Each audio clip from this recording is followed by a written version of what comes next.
Hey gang, Spada here, and today we are taking a look at Transformers Generations Skullgrin.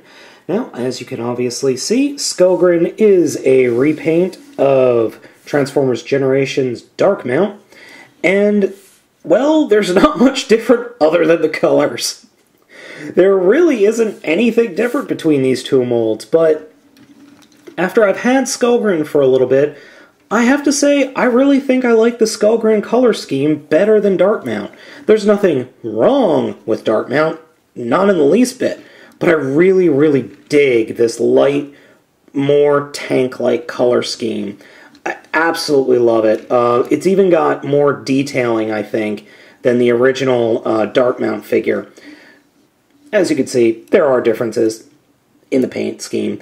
Accessories, exactly the same, different colors. The one thing I do like on both figures is the missile launchers are painted on both figures. Skullgrin has silver missiles, Darkmount has gold missiles. I really do like that. Barrels are exactly the same, pretty much. They even have, I just find it funny that they have countering twists to the barrels, but they raise the exact same. I mean, the molds are exactly the same. So, let's, go ahead and get him transformed. For this review, we're going to go ahead and skip the weird battle station mode that Skullgrin and Darkmount shared and just go right into the robot mode. The transformations for both figures are exactly the same. There is no difference in between them. The only thing that I like about Skullgrin a little better is that you can see what you're doing just a little bit better due to the lighter nature of the parts. The head flips out exactly the same, but we'll get into that in a little bit. I do really like that head, though. Legs flip out exactly the same. However, there are some severe problems with the joints and the ball joints on the hips of the figure, which I'll talk about here in a little bit as well. The overall transformation is complex, but very satisfying, and I love the fact that the weapon is stored in the vehicle mode, so you're very likely not to lose it, but it can happen.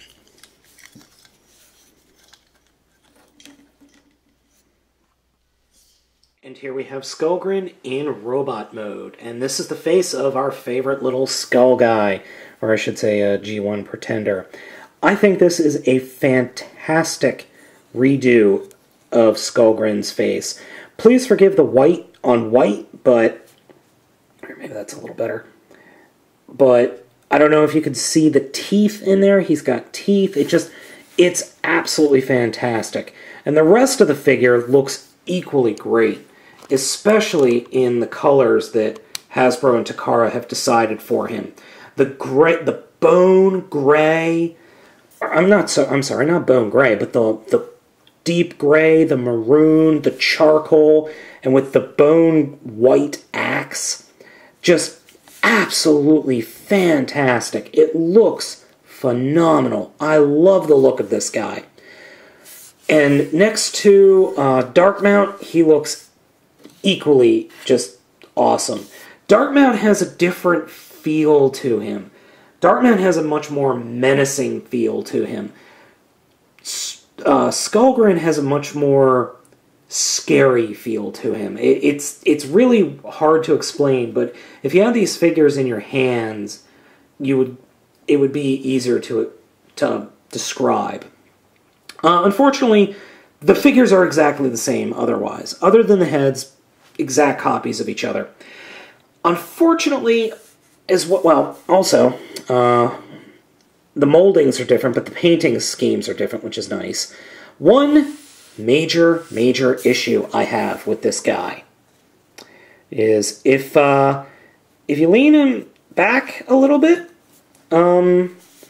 these joints are incredibly floppy. There's no friction in these joints, or in the hips whatsoever. There's very little friction there. There's no friction. There is enough friction to hold the leg up.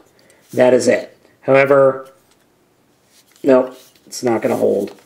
I'm going to have to do some work on that, but otherwise, if you can't find Darkmount, or if you've never found Darkmount, Skullgrin is equally as awesome. I absolutely love this guy. You know what? It might not be your cup of tea. Honestly, you might dig, you might not like this mold, you might not like Skullgrin, but I really, really like him. I'm really happy with him, and I really hope Hasbro continues doing this with these repaints of the Generation molds, because they just come up with really good characters, and they look really, really cool, and I just keep buying them. So, if you see Skullgrin, I really recommend picking him up.